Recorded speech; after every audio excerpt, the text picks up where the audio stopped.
कि सामाजिक न्याय के लोगों में केवल अपने घर के परिवारों के सदस्यों को टिकट देते हैं और सत्ता में बैठे बीजेपी जैसे सामाजिक न्याय को कमजोर करने वाले लोगों के साथ समझौता करिए।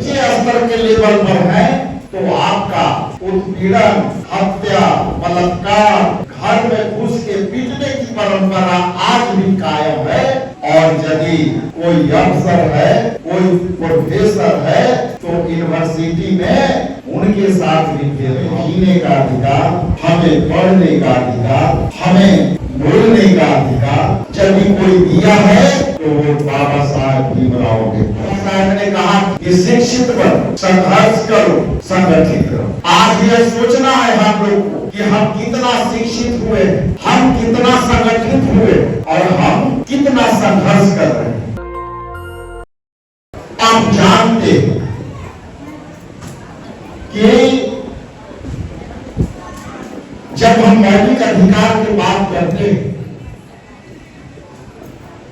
तो उस मौलिक अधिकारों के श्रेणी में हमें जीने का अधिकार, हमें पढ़ने का अधिकार, हमें बोलने का अधिकार यदि कोई दिया है तो वो बाबा साहब भीमराव अम्बेडकर ने दिया। आज सारे इतने लोग मंच पर बैठे हैं, यदि बाबा साहब ने संविधान में अपनी इन बातों की चर्चा नहीं करते तो उनके जमाने में जिस तरह से किसी के परछाई से, उनके प्रतिबिंब से लोग छुआछूत से प्रभावित होते थे, तो आप जानते हैं कि इस समय हम लोग शायद भाषण भी नहीं दे पाते और बाबा साहब के विचारों पर हम मंथन भी नहीं कर पाते। लेकिन दो चार बात आपको स्पष्ट कर कि हम लोग संघर्ष करते करते बिहार विधानसभा में 1962 में हमारे पिताजी स्वर्गीय दिलकेश्वर राम जी मंत्री बने, विधायक बने। उसके बाद 2 बार से हम भी विधायक बने और जिग्नेश भाई भी बने, लेकिन आज भी हमारे साथ भेदभाव खत्म नहीं हुआ है। ये मैं स्पष्ट तौर से जानता हूं। आपके साथ यदि भेदभाव है तो मैं इसको मानता हूं कि थोड़ी भेदभाव की लेवल बढ़ जाती है। यदि आप नीचे स्तर के लेवल पर हैं तो आपका उत्पीड़न, हत्या, बलात्कार और घर में घुस के पीटने की परंपरा आज भी कायम है। और यदि कोई अफसर है, कोई प्रोफेसर है तो यूनिवर्सिटी में उनके साथ भी भेदभाव होती है, लेकिन भेदभाव का लेवल थोड़ा इससे ऊंचा होता है। और जब आप संसदीय व्यवस्था में आ जाते हैं तो वहां भी भेदभाव होता है। और कई बार मैंने देखा है कि जब विधानसभा में चलती है हम लोग का सत्र, तो वहां विधायकों की लॉबी में बैठने का जो सामूहिक व्यवस्था होता है उसमें हर व्यक्ति अपने अपने ग्रुप में बैठ करके डिस्कशन करता है। वहां भी हमारे साथ लोग बैठना पसंद नहीं करते हैं। ये व्यवस्था है। इसलिए मैं स्पष्ट कर दूं कि हमारी व्यवस्था यदि है और इस तरह की आज भी है तो आपको संघर्ष करना पड़ेगा और उसके लिए लड़ना भी पड़ेगा। और लड़ने के लिए एमपी जो है केवल लाठी गोली से आप नहीं लड़ सकते। उसके लिए लड़ने के लिए यहाँ जितना भी माता बहनें बैठी हैं उसको शिक्षा से जोड़ना। बाबा साहब ने कहा था कि शिक्षित बनो, संघर्ष करो, संगठित रहो। आज यह सोचना है हम लोग को कि हम कितना शिक्षित हुए हैं, हम कितना संगठित हुए और हम कितना संघर्ष कर रहे हैं। इसलिए मनीष जी, आप जब कांग्रेस पार्टी के विचारधारा से जुड़े हैं तो हम सामाजिक न्याय की भी बात कर लेते हैं, और जब सामाजिक न्याय की बात आती है तो हमारी हिस्सेदारी की भी बात आती है, और हिस्सेदारी की जब बात आती है तो उसमें हमारी सत्ता में भी हिस्सेदारी की बात आती है। और जब यहां मैं हूं तो जितना भी प्रदेश कांग्रेस कमेटी के कमेटियां हैं और आने वाला जो विधानसभा के जो सीटों हैं उसमें मैं जिसकी जितनी हिस्सेदारी उसकी उतनी भागीदारी लेते हैं। और यदि निर्णय लेने में मुझे कठिनाई होगी तो उन कठिनाइयों को मैं चुनौती से पार करूंगा जो कोई सोच भी नहीं सकता, कोई सोच भी नहीं सकता। इसलिए उसके लिए आपको भी तैयार करना, आपको भी जो है सोचना होगा कि जहां जो व्यक्ति बैठा उसके साथ नरेंद्र मोदी जैसे झूठे लोगों के बीच में फर्क नहीं पड़ना।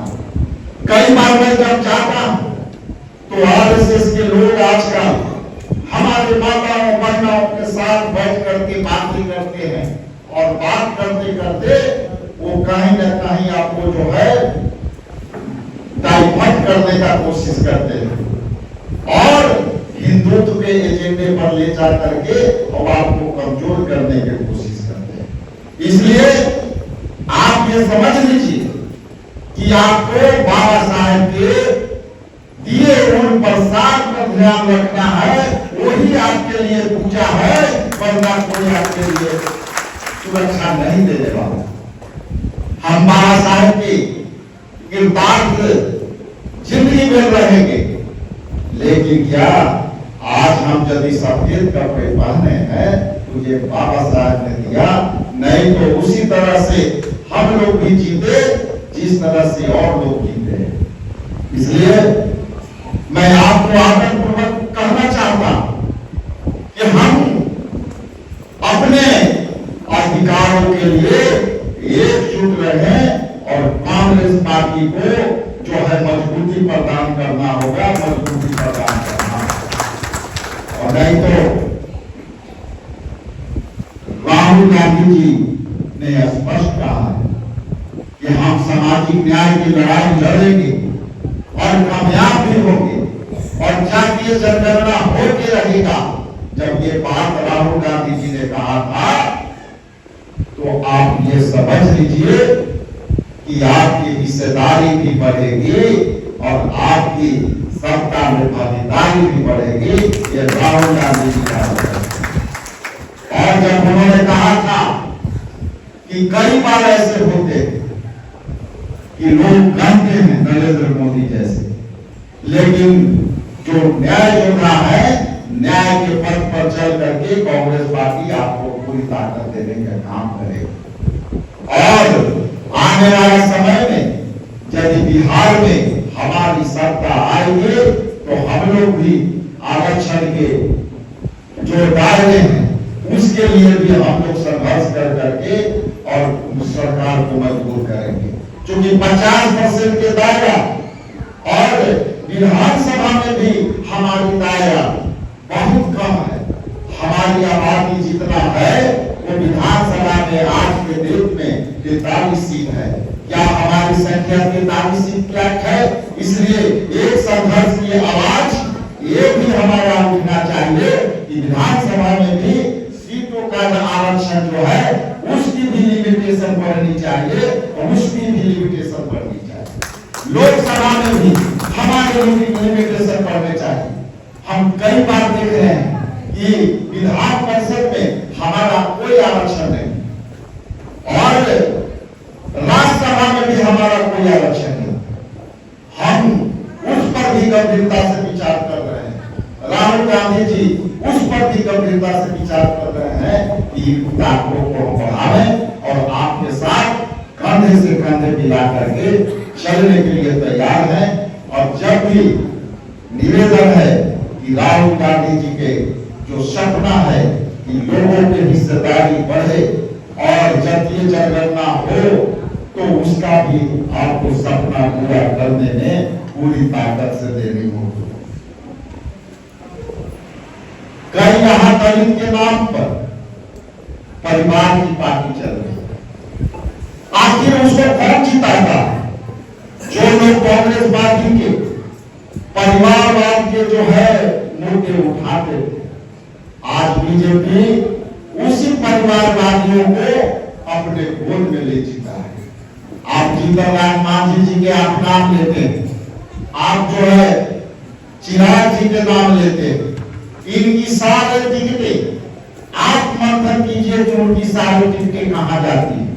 क्या वो किसी सामाजिक न्याय के लोगों में केवल अपने घर के परिवारों के सदस्यों को टिकट देते हैं और सत्ता में बैठे बीजेपी जैसे सामाजिक न्याय को कमजोर करने वाले लोगों के साथ वो जो है अपनी समझौता करके रखा है। अभी कई ऐसे मुद्दे हैं जिस पर चुप्पी साधे हुए हैं। हम आपके मंच के माध्यम से ये मैं सवाल करता हूं कि क्या हुआ उस वक्त वोट का जिसमें आपने समर्थन किया, उसको भी आप दोनों को जवाब देना चाहिए। क्या हुआ जब हमारी आरक्षण को आपने बैठ करके वहां पर विघात किया और हमारे सारे बहालियां जो है प्राइवेटाइजेशन के थ्रू आप कर रहे हैं और प्राइवेटाइजेशन में एसटी एससी ओबीसी इन लोगों को कोई आरक्षण नहीं है। इसलिए आप सब साथ बैठ करके एडीओ को मजबूत कर करके और दलितों का हित पे मारी कर रहे हैं। यहाँ बैठे लोग आपसे भी सवाल करेंगे कि हमारे आरक्षण को प्राइवेटाइजेशन से मुक्त कैसे कराओगे। यहाँ से बैठे लोग आपसे सवाल करेंगे कि 50% के दायरे को जो है बढ़ाने के विषय में आपसे क्या मंशा है वो भी आप क्लियर करिए।